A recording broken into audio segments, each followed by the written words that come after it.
స్వర్గీయ చాకలి ఐలమ్మ 39 వర్ధంతిని ఈరోజు పట్టణాల్లో పల్లెల్లో చాలా ఘనంగా నిర్వహిస్తున్నారు.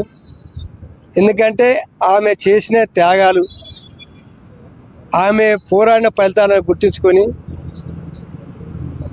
ఒక బలహీన వర్గ జాతిలో పుట్టి, పేద కుటుంబంలో పుట్టి, స్త్రీ అయి ఉండి కూడా ఆ గ్రామంలో ఉన్న దొరలకు వ్యతిరేకంగా పోరాడి ఆమె ఆమె పడ్డ కష్టాలు కూడా అందరికి తెలిసినాయి కాబట్టి ఒక ఆడపడుచు కూడా అంత ధైర్యంగా పోరాడి రైతుల తరపున, బలహీన వర్గాల తరపున పోరాడి వాళ్ళని ఎదిరించింది. కాబట్టి అటువంటి వాళ్ళు కొంతమంది మన భారతదేశంలో కొంతమంది కారణజన్మలు అప్పుడప్పుడు జన్మిస్తారు. ఎందుకంటే సమాజంలో జరుగుతున్న అవకతవకలు జరుగుతున్నప్పుడు కానీ, అణచివేత కార్యక్రమం జరుగుతున్నప్పుడు కానీ వాళ్ళని రక్షించుటకు, వాళ్ళని కాపాడుకొనకు ఇటువంటి చాలామంది భారతదేశంలో చాలామంది జన్మ ఎత్తి చాలామంది వ్యత్యాసం తగ్గించరు.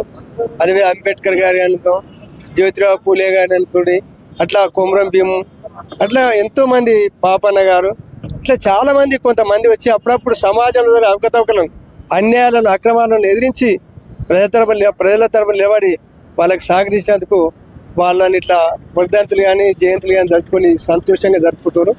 ఈరోజు 39 వర్ధంతిని, చాకలి ఐలమ్మ వర్ధంతిని పల్లెలలో కూడా ఘనంగా నిర్వహించుకొని ఆమెను స్మరించుకుంటున్నారు.